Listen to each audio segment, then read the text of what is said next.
Hi everyone 2024 ദാ തീർന്നു ഇപ്പം തീർന്നു എന്നും പറഞ്ഞ് നിൽക്കുവാണ്. 2025 ഒരു ചേഞ്ച് നമ്മുടെ ലൈഫിൽ കൊണ്ടുവരണമെന്ന് നിങ്ങൾ ആഗ്രഹിക്കുന്നില്ലേ? അങ്ങനെയാണെങ്കിൽ നമുക്ക് ജേർണലിങ് ചെയ്താലോ? ജേർണലിങ്ങോ? അത് എഴുതുന്നവർക്കും വരയ്ക്കുന്നവർക്കും ഭയങ്കര മെനക്കെട്ട പരിപാടിയാണ്. ഒരുപാട് സമയമൊക്കെ ചിലവാകും എന്നല്ലേ നിങ്ങൾ വിചാരിച്ചു വെച്ചേക്കുന്നേ? അങ്ങനെയാണെങ്കിൽ അതിൻ്റെ റിയാലിറ്റി നമുക്കൊന്ന് ചെക്ക് ചെയ്താലോ? സോ ബിഗിനർ ആയിട്ടുള്ള ഒരാൾ സിമ്പിളായിട്ട് എങ്ങനെ ഒരു ജേർണലിങ് സ്റ്റാർട്ട് ചെയ്യണം, എന്തൊക്കെയാണ് അതിന് ആവശ്യം, എന്താണ് ജേർണലിങ്, അതിൻ്റെ ടൈപ്സ് എന്തൊക്കെയാണ്, ഏത് തരത്തിലുള്ള ജേർണലിംഗ് ആണ് നമുക്ക് സ്യൂട്ട് ചെയ്യുന്നത് എന്നുള്ളതൊക്കെയാണ് നമ്മൾ ഡിസ്കസ് ചെയ്യാൻ പോകുന്നത്. So let's get into the video. ശരിക്കും ഈ ജേർണലിംഗ് എന്ന് പറഞ്ഞാൽ അതൊരു സെൽഫ് കെയർ ആണ്. നമ്മളുടെ തോട്ട്സ്, ഇമോഷൻസ്, മെമ്മറീസ്, ഫീലിങ്സ് ഇവയെല്ലാം റെഗുലറായിട്ട് റെക്കോർഡ് ചെയ്യുന്ന ഒരു പ്രോസസ്സ്. അതല്ലെങ്കിൽ A practice of writing your own thoughts. സിമ്പിളായിട്ട് പറഞ്ഞാൽ ഒരു പേനയും പേപ്പറും യൂസ് ചെയ്ത് നമ്മൾ നമ്മുടെ തോട്ട്സ് എഴുതുന്നു, അത്രയേ ഉള്ളൂ. ഇന്നിപ്പോൾ മാർക്കറ്റിൽ ഇതിനു വേണ്ടി ഒരുപാട് ഫിസിക്കലായിട്ടുള്ള ജേർണൽസ് അവൈലബിൾ ആണ് കേട്ടോ. പല തരത്തിലുള്ള ജേർണൽസിൻ്റെ പ്രോംപ്റ്റുകളൊക്കെ അവൈലബിൾ ആണ്. അതുകൂടാതെ ഡിജിറ്റൽ പ്ലാറ്റ്ഫോമിലും ഒരുപാട് ആപ്സും അവൈലബിൾ ആണ്. പക്ഷേ ഒരു ബിഗിനർ എന്നുള്ള നിലയിൽ നമുക്ക് ജേർണലിംഗ് ചെയ്യാനായിട്ട് ഒരു പേനയും ഒരു ബുക്കിൻ്റെ ആവശ്യമുള്ളൂ. നമ്മളെല്ലാവരും ഒരു ബിസി ലൈഫാണ് ലീഡ് ചെയ്തുകൊണ്ടിരിക്കുന്നത് അല്ലേ? ഇതിൻ്റെ ഇടയിൽ എപ്പോഴെങ്കിലും നമ്മൾ വിചാരിക്കാറില്ലേ നമ്മളെ കേൾക്കാനായിട്ട് ഒരാളുണ്ടായിരുന്നെങ്കിലെന്ന്? നമുക്ക് വേണ്ടി മാത്രം നമുക്ക് എന്തും തുറന്നു പറയാൻ പറ്റുന്ന ഒരാൾ.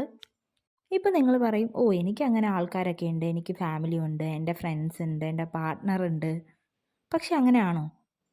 അവരോട് പോലും പറയാത്ത ചില കാര്യങ്ങൾ നിങ്ങളുടെ ലൈഫിലില്ലേ? പക്ഷേ നിങ്ങൾക്കത് ആരോടെങ്കിലും ഒന്ന് ആ ഭാരം ഒന്ന് ഇറക്കി വെച്ചിരുന്നെങ്കിലെന്ന് തോന്നാറുമുണ്ട്.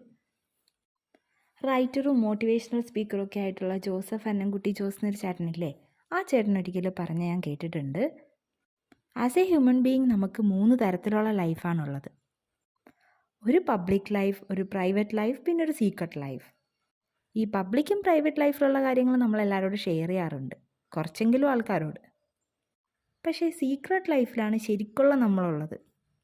ചിലപ്പോൾ നമുക്കൊരു കാര്യത്തെപ്പറ്റി ഭയങ്കര ടെൻഷൻ ഉണ്ടായിരിക്കും, ഭയങ്കര നമ്മൾ സ്ട്രെസ്ഡ് ആയിരിക്കും, പക്ഷെ നമുക്കത് ആരോടും പറയാൻ പറ്റുന്നതും ഉണ്ടാവില്ല. ഈ സമയത്ത് നമുക്ക് യൂസ് ചെയ്യാൻ പറ്റുന്നൊരു കാര്യമാണ് ഈ ജേർണലിംഗ് എന്ന് പറഞ്ഞാൽ. നമ്മളുടെ സ്ട്രെസ്സും നമ്മളുടെ ആങ്സൈറ്റിയും ഒക്കെ റെഡ്യൂസ് ചെയ്യാനായിട്ട് ഈ ജേർണലിംഗ് നമ്മളെ ഹെൽപ്പ് ചെയ്യും. സ്റ്റഡീസൊക്കെ പറയുന്നുണ്ട് ഈ ബ്ലഡ് പ്രഷർ കുറയ്ക്കാൻ വേണ്ടിയിട്ട് ജേർണലിംഗ് ഹെൽപ്പ് ചെയ്യുമെന്ന്. അതുപോലെ തന്നെ ഈ മെൻ്റൽ സ്ട്രെസ്സുള്ള ആൾക്കാർ നമ്മൾ ഈ കൗൺസിലിങ്ങിനൊക്കെ പോവില്ലേ, അവിടെയും ഈ ജേർണലിംഗ് എന്ന് പറയുന്നത് ഒരു തെറാപ്യൂട്ടിക് അപ്രോച്ചായിട്ട് പോലും കൺസിഡർ ചെയ്യാറുണ്ട്. നമ്മുടെ ശരിക്കുള്ള നീഡ്, ഡിസയറൊക്കെ അണ്ടർസ്റ്റാൻഡ് ചെയ്യാനും നമ്മുടെ ഫോക്കസ് ഇൻക്രീസ് ചെയ്യാനും ഈ ജേർണലിംഗ് ഹെൽപ്പ് ചെയ്യും. അതുപോലെ തന്നെ നമ്മുടെ സെൽഫ് കോൺഫിഡൻസ് ഇൻക്രീസ് ചെയ്യാൻ, നമ്മളെന്താണ്, നമുക്കൊരു വാല്യൂ കൊണ്ടുവരാൻ, നമ്മുടെ problem solving skill, creativity improve ചെയ്യാനും ഒക്കെ ഇതൊരു വഴി കാണിച്ചു തരും എന്നുള്ളതാണ്. ആദ്യം പറഞ്ഞതുപോലെ ജേർണലിംഗ് പലതരത്തിലുണ്ട്. അതിൽ നമുക്ക് ഏതാ സ്യൂട്ടാകുന്നുള്ളതെന്ന് നമ്മുടെ താല്പര്യം അനുസരിച്ച് നമ്മൾ കണ്ടെത്തേണ്ടതുണ്ട്. First one free style journaling ആണ്. അതായത് നമുക്ക് എന്ത് തോന്നുന്നോ അത് എഴുതുക എന്നുള്ളതാണ്. നമ്മൾ ഇതിനെപ്പറ്റി കൂടുതലായിട്ട് ചിന്തിച്ച് ഞാൻ എന്ത് ഈ ബുക്കിൽ എഴുതണം എന്നുള്ളത് ചിന്തിക്കാതെ നിങ്ങൾക്ക് എന്ത് എഴുതാൻ തോന്നുന്നോ അത് എഴുതുക. അടുത്തത് ബുള്ളറ്റ് ജേർണലിംഗ് ആണ്. ഭയങ്കര ട്രെൻഡിങ് ആയിക്കൊണ്ടിരിക്കുന്ന ഒരു ജേർണലിംഗ് ആണ് ബുള്ളറ്റ് ജേർണലിംഗ്. നമ്മുടെ പ്രൊഡക്ടിവിറ്റി, നമ്മുടെ ഹാബിറ്റ്, എന്തെങ്കിലും ഒരു ഗോള്, ടു ഡു ലിസ്റ്റ്, ഇതൊക്കെ നമുക്ക് ട്രാക്ക് ചെയ്യാനും റെക്കോർഡ് ചെയ്യാനും ഒക്കെ ഹെൽപ്പ് ചെയ്യുന്ന ഒരു ജേർണലിംഗ് ആണ് ബുള്ളറ്റ് ജേർണലിംഗ്. ഇതിൻ്റെ ഒരുപാട് മെറ്റീരിയൽസും കാര്യങ്ങളൊക്കെ നമുക്ക് പിൻട്രസ്റ്റിലൊക്കെ അവൈലബിൾ ആണ്, ഒരുപാട് ഐഡിയാസൊക്കെ. അതായത് ഇപ്പോൾ വാട്ടർ, നമ്മൾ പ്രോപ്പറായിട്ട് എക്സസൈസ് ചെയ്യുന്നുണ്ടോ എന്നുള്ളത് ട്രാക്ക് ചെയ്യുന്നത്, നമ്മുടെ ഏതെങ്കിലും ഒരു ഹാബിറ്റ് ലൈക്ക് സ്ലീപ്പ്, അല്ലെങ്കിൽ വേറെ നമ്മുടെ സ്ക്രീൻ ടൈം കുറയ്ക്കുന്നതിന് വേണ്ടിയിട്ട് ഹെൽത്തി ആയിട്ട് ഈറ്റ് ചെയ്യുന്നത്, ഇതൊക്കെ നമുക്ക് ട്രാക്ക് ചെയ്യാൻ പറ്റും. പല കളേഴ്സൊക്കെ അടിച്ച് നമ്മൾ കാണാറില്ലേ, അതാണ് ബുള്ളറ്റ് ജേർണലിംഗ് എന്ന് ഉദ്ദേശിക്കുന്നത്. അടുത്തൊരു മെത്തേഡാണ് ഗ്രാറ്റിറ്റ്യൂഡ് ജേർണൽ അഥവാ ജേർണൽ പ്രോംപ്റ്റ്.